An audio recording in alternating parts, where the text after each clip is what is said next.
अस्सलाम वालेकुम व्यूअर्स, मैं हूं आपका होस्ट अब्दुर्रहमान और आज डिस्कस करेंगे पाकिस्तान में मुकामी कोयले से बिजली की पैदावार में 62% इजाफा रिकॉर्ड किया गया है। गुज़िश्ता माह मार्च 2025 के फिगर्स आए हैं, जिसके अंदर पिछले साल मार्च की निस्बत हम लोगों ने मुकामी थर के कोयले से 62% ज़्यादा बिजली पैदा की है। मजमूई तौर पर 1393 गीगावाट आवर हम लोगों ने मुकामी कोयले से बिजली पैदा की है और कोयले से बिजली पाकिस्तान में सबसे सस्ता सोर्स है, बशर्ते ये थर का मुकामी कोयला हो। अगर मेगावाट आवर का जिक्र करें तो 1908 मेगावाट पर आवर हम लोगों ने बिजली पैदा की है। वैसे पाकिस्तान में जो कोयले से बिजली पैदा करने की सलाहियत है वो 2640 मेगावाट है। हर वक्त फुल जनरेशन पर बिल्कुल बिजली पैदा नहीं हुआ करती। बिल्कुल इसी तरह आपकी गाड़ी का मीटर खा 200 किलोमीटर पर आवर के हिसाब से डिज़ाइन हुआ हो, लेकिन आप गाड़ी 120-140 तक ही ले जा पाते हैं।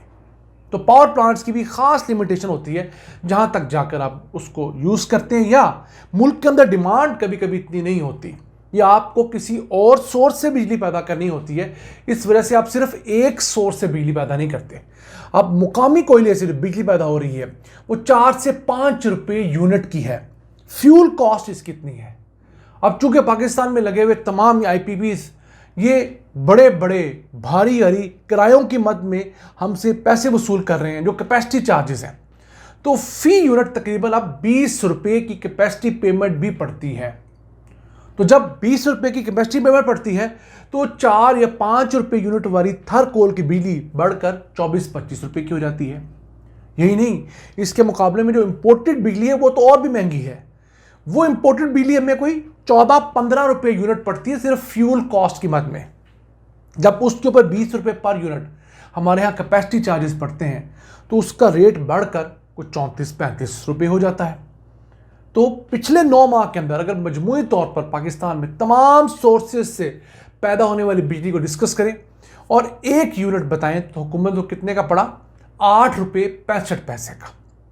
इसमें 1-2 रुपये यूनिट वाली वापडा की तरबेला डैम से, मंगला डैम से पैदा होने वाली इंतहाई सस्ती बिजली भी शामिल है। अब ये जो हालात हैं ये किस वजह से हो रहे हैं?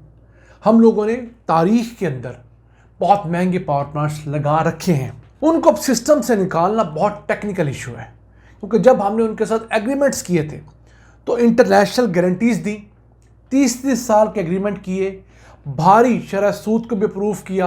प्लांट अगर $1 मिलियन का लग रहा था, हमारे बाबुओं ने रिश्वत लेकर उसकी कीमत $2 मिलियन पर मेगावाट लिख दी।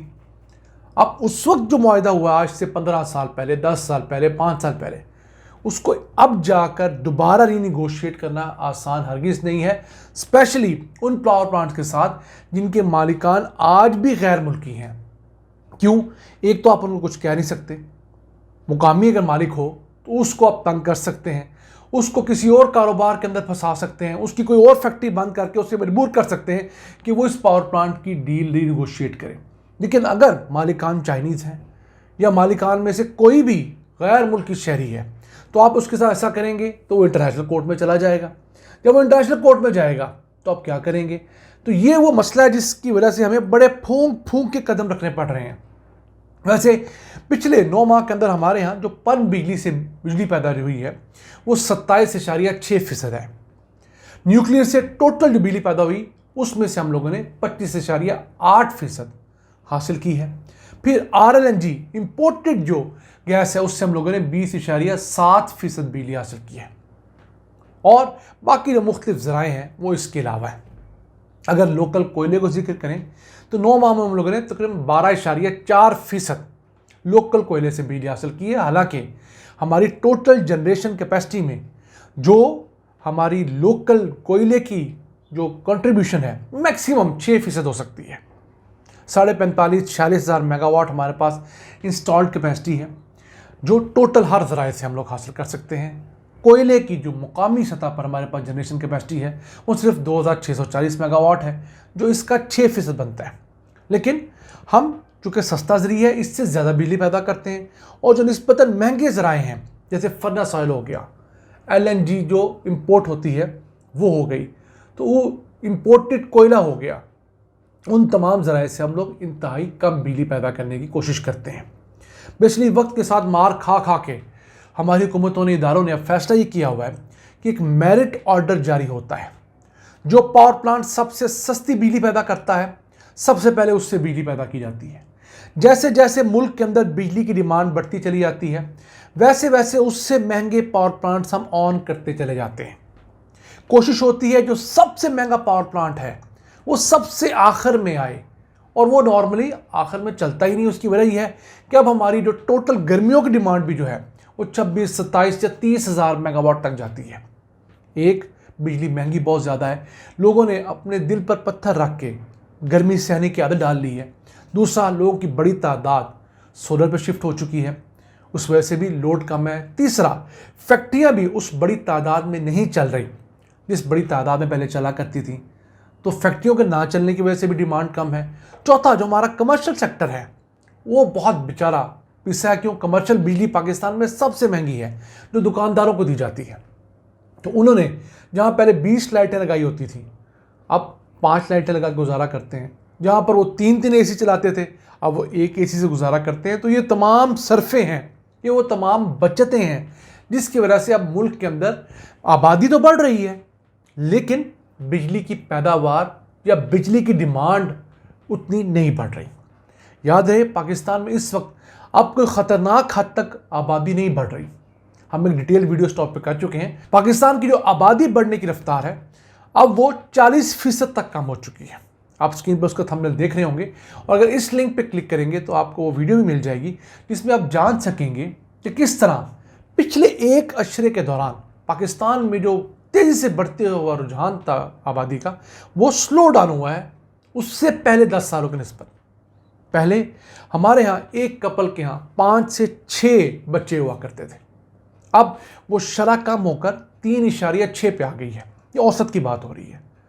और जो हालात जा रहे हैं, जो महंगाई के मामलात हैं, मुझे लगता है कि अगले 10 सालों के अंदर ये शरह कम होकर 3 तक आ जाएगी, यानी कि 2 माँ बाप के यहाँ 3 बच्चे औसतन हुआ करेंगे। अब इतनी रफ्तार तो बहुत खौफनाक नहीं है ना। 2 लोग अगर इस दुनिया में हैं तो उनको संभालने के लिए 3 लोग बहुत ज़्यादा तो नहीं है। और हमारे लोग अक्सर इस चीज़ को मिस इंटरप्रेट करते हैं कि जनाब आबादी बढ़ रही है। अगर आबादी नहीं बढ़ेगी तो आपके मुल्क में किसी किस्म की तरक्की भी नहीं हो सकेगी। आप फिनलैंड को देख लीजिए, आप जापान को देख लीजिए, आप इस तरह के दीगर मुल्कों को देख लीजिए जिन्होंने अपनी आबादी इस तेज़ी से कंट्रोल की है कि अब वहाँ पर बूढ़ों की तादाद ज़्यादा है, जवान कम है। अब उन बूढ़ों को संभालने के लिए जवान अवेलेबल नहीं है, वो बूढ़े रियासत के ऊपर बोझ बन चुके हैं, और उस मुल्क के अंदर काम करने वाले लोग कम हैं और पेंशन लेने वाले लोग रोज़ बरोज़ बढ़ते जा रहे हैं। तो याद रखिएगा, जिस मुल्क ने, जिस मुआशरे ने तरक्की करनी है उसके पास नौजवानों की तादाद हमेशा ज़्यादा होनी चाहिए बूढ़े लोगों से। तो वो नौजवान ही उन बूढ़ों को संभालेंगे, वो नौजवान ही उन बच्चों को संभालेंगे, वो नौजवान ही उस मुआशरे को, उस इकॉनमी को रिजुविनेट करेंगे, उसकी ग्रोथ में हिस्सा डालेंगे, तभी जाकर वो मुल्क तरक्की कर सकता है। ना तो बहुत ज़्यादा आबादी का बढ़ना फ़ायदेमंद है, और ना ही बहुत ज़्यादा आबादी का घटना कोई फ़ायदा देता है, बल्कि नुकसानात में इजाफा करता है। नाज़रीन, ये था आज का एपिसोड। हमें उम्मीद है आपको पसंद आया होगा। अपनी सजेशंस, अपनी आरा से हमें आगाह रखा करें। अपने मेज़बान अब्दुल रहमान को इजाज़त दीजिए। अल्लाह निगहबान।